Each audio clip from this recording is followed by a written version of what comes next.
লেহেঙ্গাকে ফুলিয়ে রাখার জন্য দারুণ একটা জিনিস অর্ডার করেছি। এটা যদি আমি আগে জানতে পারতাম তাহলে আমার বিয়ের সময় এটা অর্ডার দিতে পারতাম। অর্ডার তো করলাম, জিনিসটা কেমন এসছে দেখবার। ওইটার আগে আরেকটা জিনিস এসছে, চলো এটাও ওপেন করি। আসলে টেবিলটা খুবই অগোছালো হয়ে থাকে, তাই ভাবলাম যদি এরকম একটা ট্রে কেনা যায় কেমন হয়। এরকম ঘর সাজানো জিনিসগুলো আমার দারুণ লাগে। এটা উডের। বিছানায় বসে ল্যাপটপে ধরো কোনো কাজ করছে, ইচ্ছে হলো একটু চা খাওয়ার, এরকম ট্রেতে যদি ব্যাপারটাকে সাজানো যায় তাহলে দেখতেও ভালো লাগে আর পরিপাটিও হয়। টেবিলে জিনিসগুলো মোটামুটি এক জায়গায় করা গেল।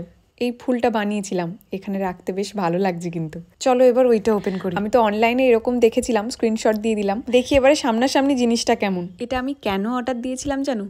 অনেকেই লেহেঙ্গা পরে কি সুন্দর ফুলে থাকে, যেগুলো অনেক কস্টলি হয়, কিন্তু কম খরচে কিভাবে আমরা ওরকম একটা লুক পেতে পারি, তাই এটা আমি অর্ডার করেছি। আর খুব সুন্দর জিনিসটা, একদম ফুলে আছে। লেহেঙ্গার তলায় পরলে লেহেঙ্গাটাও ফুলে থাকবে। কাকার রিসেপশনে এটা পরবো। তোমাদের কেমন লাগলো? তোমরা কেউ কিনতে চাইলে আমি স্ক্রিনে ট্যাগ করে দিলাম। চলো সবাই ভালো থাকো, আজকে তাহলে আসি, দেখা হচ্ছে কাল।